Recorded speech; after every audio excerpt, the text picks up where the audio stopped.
We're going for Friday, that's today, and Saturday. Wednesday. Yesterday, I only went 1 and 2. We had a couple of big upsets, actually. Down the previously undefeated Spitfire, and then the Philadelphia Fusion took down the previously undefeated New York Excelsior. A lot of people were shocked that happened, myself included. And seeing teams like Boston and Philly really playing well and competing with some of the most highly regarded teams in the league was really cool to see.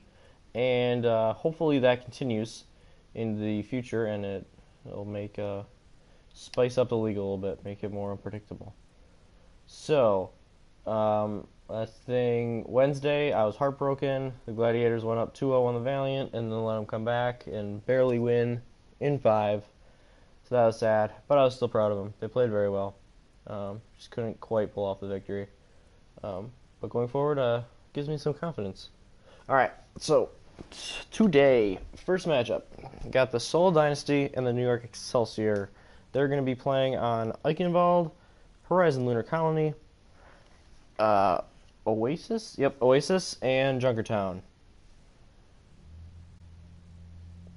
This might be one of the best matchups of the season. Two of the teams that are towards the top, even though the Excelsior did lose in 5 to the Fusion yesterday. I think they're still definitely a top contender. They're gonna be in the playoffs. They're gonna be fighting for that championship. So, game 1, I like the Dynasty. The Excelsior have looked a little shaky on attacking on Eichenwald. They get off to slow starts on that sometimes. And I think that Seoul's they're more rested. The Excelsior played a long, grueling match yesterday, and the Dynasty had a cakewalk 2 days ago. So they're going to be more rested going into this. I think they definitely take game 1. I like the Excelsior on Horizon Lunar Colony. I think they're really not going to want to go down 0-2. So I think they come back with a fury, and we'll see what combinations they use.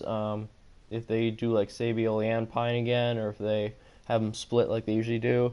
Then going into game 3, which is on Oasis, that one's tough. I think the Dynasty will edge it, just because, like I said, they're more rested. I think that ultimately gives them the edge in this one. Plus, I think they're still a slightly better team than the Excelsior, even though the Excelsior are up there.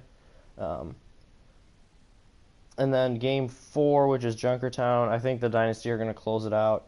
I think every map is going to be really close. I think if there be one that would be not as close, it's probably the first one. But we shall see. I got the Dynasty, though, taking it 3-1 in the end. This one could go either way. Talent-wise, it's pretty darn close. But the Dynasty have just, of the top-tier teams, they're the ones that have just shown that they just don't really make many mistakes. And yeah, you could say they lost a map to the Dragons a couple days ago, but they had 3 of their subs in. They didn't even have all their starters playing, and they were trying out some different things, and you can tell that they were just kind of using it as like a testing grounds, because they knew that the Dragons had no real chance of beating them if they played seriously. So I got the Dynasty in this one, 3-1. Hopefully it's very close. And yeah, hopefully the Excelsior show them that you're not the only team that could win this whole league. So, moving into match number 2, we got the Philadelphia Fusion matching up against the Shanghai Dragons.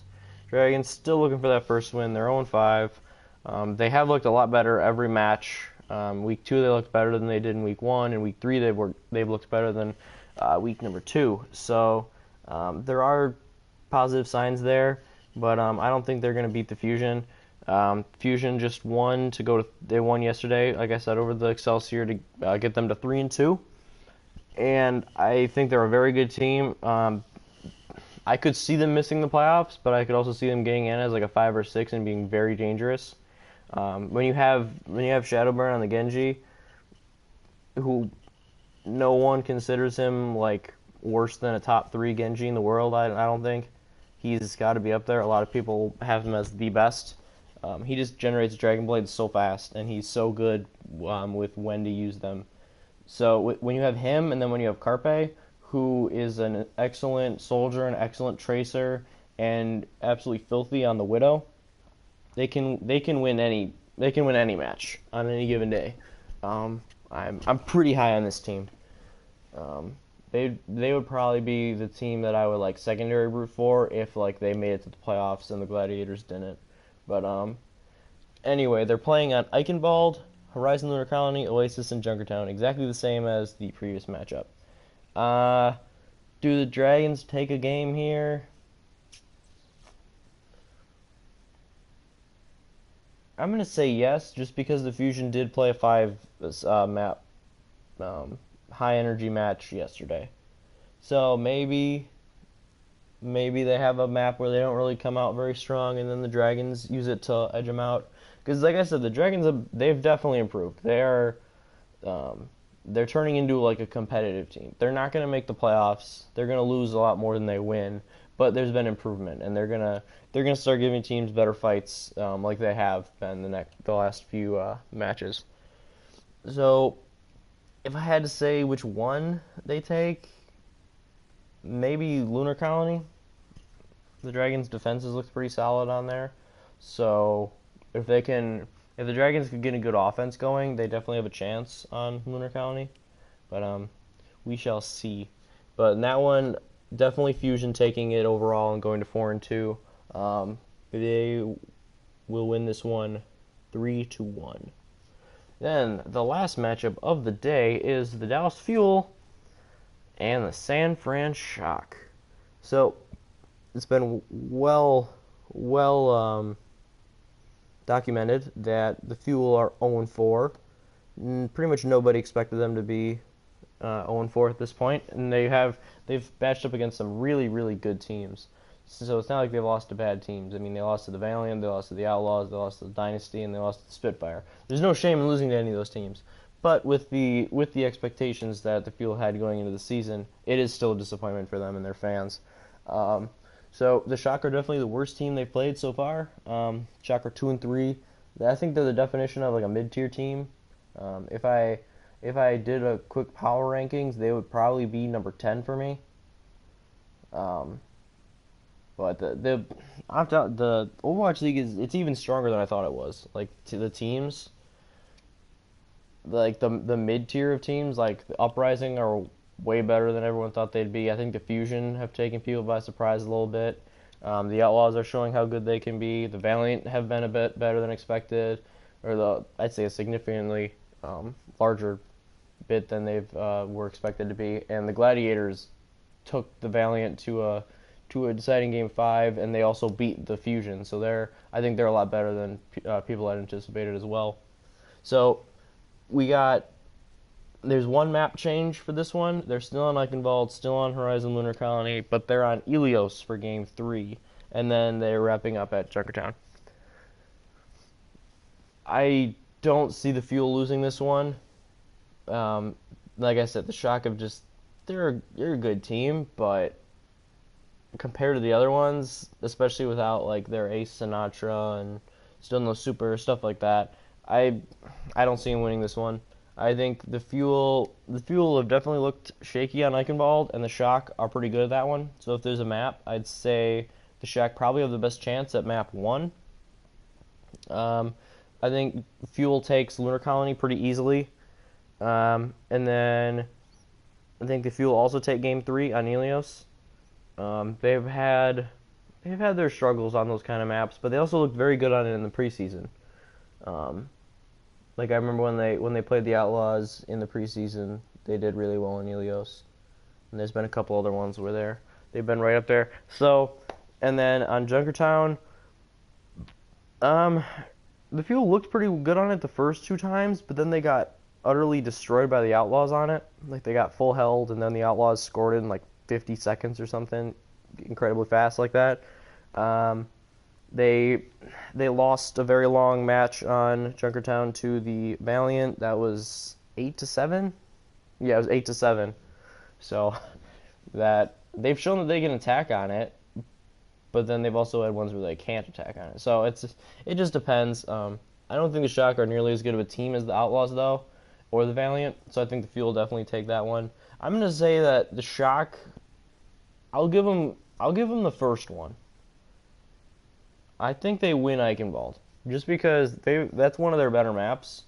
If they can take the first point, they've had some issues taking the first point, but once they get that, I think they could roll and get pretty far on it. But I think the Fuel is definitely winning this one 3-1 though. I think they get that first match win and get a little. And that is all for today. Moving on to Saturday. We're not quite done with the Fuel yet because they have the first match on Saturday. They're going to be playing against the Boston Uprising. Yeah, Fuel, Uprising. Uprising are coming off a huge win yesterday against the Spitfire. They played extremely well. 1-5. They won 3-2. Very good match. I officially dubbed them as not the first, like in the preseason, like the first-ish week. Like I heard a lot of people talking about it, and like even I regarded them like this for a bit. But they were like Dream Casper, and that's it. Like he's the team. If they're gonna win, he's gonna carry them on his back. But I think they're a good team. They're just a straight up very good team, and I think that people did not give them enough credit because it's a lot of unknown players. But like Striker's been really good on the Tracer, like really good. Neko has impressed me with his support play. They brought in Kalios was their diva, like their off tank, which is mostly diva in this meta. But they played Note a lot the other day, and I thought he played very well, especially against a team like Spitfire, where they have like their off tank is Fury, who's extremely good. So I was definitely impressed with them. I've been impressed with their whole team, honestly. So do they beat the Fuel? Well, they're going to be playing on Numbani, Temple of Anubis, Ilios, and Dorado. This is probably my favorite like set of maps that they could have. Maybe Horizon Lunar Calendar instead of Temple of Anubis. But that'd pretty much be it. I think that the Boston Uprising take game one because, especially for first point, and well, more when you're attacking than defending, but Genji is extremely, extremely good on Numbani, especially at the start. And Boston Uprising has an extremely good Genji and Dreamcasper. The Fuel they have Seagull, who's okay. Sorry if you're a huge Seagull fan in the comments. He's a great Genji in regular competitive. If he's just climbing the ladder, he's insanely good. But when he's matched up against pro teams, he's okay. He's an okay Genji.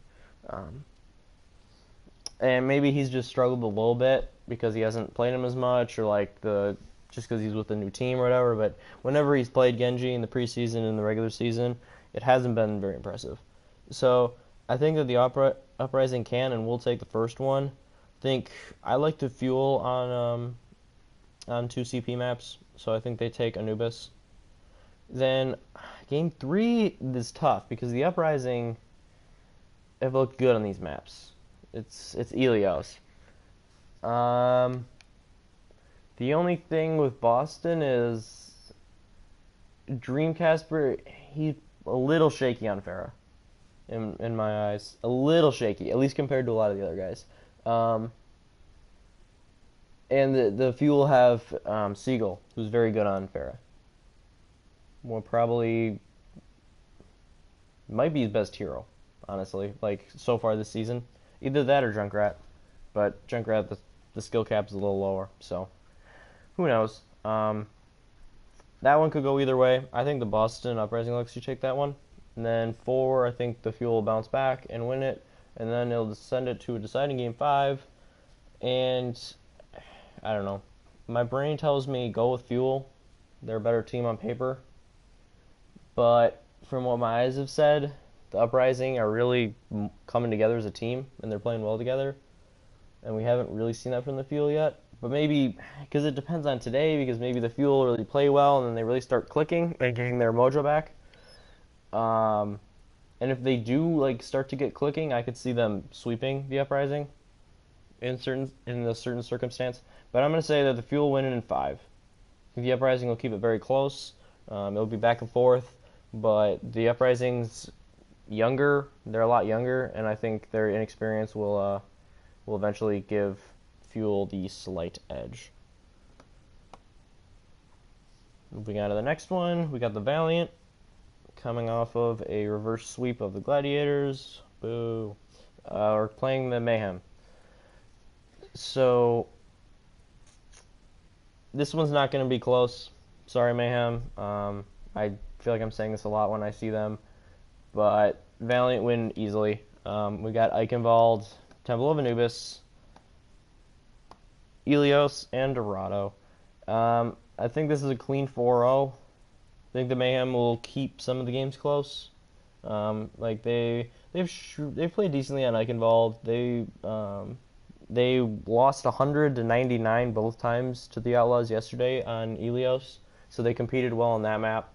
I think like some of those they'll keep close, but then a couple of the other maps the Valiant will just kind of blow them away because they're a deeper team, they're a better team, they're pretty much there are no areas where the Mayhem have an advantage over the Valiant at all.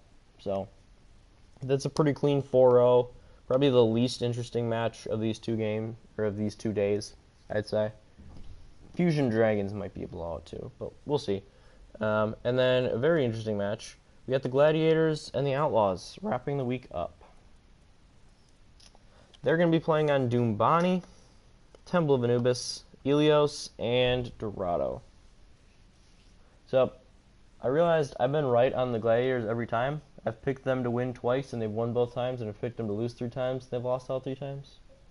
So maybe I just need to have more faith in them. And the Outlaws frustrated me because I got them wrong the first 2 weeks. I had them winning their first 2, or no, not their second one. I had them losing to the Excelsior. But a lot of times I get them wrong. Like I had them losing to the Fuel, they blew the Fuel out. I had them beating the Fusion, they lost. And it's like, really? But this is a 3-2 team in the Outlaws against a 2-3. They have more talent. Linkser as a Widowmaker when he's on is better than any Widowmaker that the Gladiators have. Even though Asher and Surefour can both play her well, but they're not up to his level. And they have Jake, who he's good. He's very versatile. He can play Genji well. He can play the Junkrat. He can get on Tracer and do well. He can play Pharah. So. But the Gladiators also have that in Surefour, who can play a ton of heroes. So this one will be interesting, to say the least. I think the Gladiators have a real shot at this one just because Jake isn't as good on the Genji as like Agilities from the Valiant is, and he was really the main one who was giving the Gladiators fits yesterday. Or 2 days ago. Yeah, it was 2 days ago. So my mind says Outlaws win this one in a pretty close match. My heart says pick the Gladiators. But just because I've been right every time on the Gladiators, I'm going to just say they find a way to win this one. I think they split 2-2, then they go to a deciding map 5, and the Gladiators win. I have a Outlaws fan sitting close to me, and he doesn't like the pick. But I could see the Outlaws winning this one 3-1. They could even 4-0 it, but I believe in the Gladiators. I'm going to put my faith in them this time. I think they're going to be really motivated coming off that close loss to the Valiant. They're not going to want to go to 2-4, and yeah, I think they'll find a way to pull it out. We shall see. That's easily one I could get wrong, but gotta take risks, sometimes. Alright, so I'll recap real quick. Got the Dynasty over the Excelsior, the Fusion over the Dragons, Fuel over the Shock, then Fuel over the Uprising, Valiant over Mayhem, and then Gladiators over Outlaws. That one is, yeah. That one's a bit of a out there pick. But sometimes, like I said, sometimes you just gotta throw out your dice and see what happens. Alright, that's going to do it for this video. I think it was a bit longer again, but that's fine. I would highly recommend watching some of these. By the time this video comes out, Excelsior and Dynasty will be starting in about 3 hours. So if you're not doing anything, I would highly recommend watching that match. It should be very fun, as should a lot of the matches this weekend. So, hope you enjoyed the video. Hope you watch some more Overwatch League this week. And I'll see you for week number 4.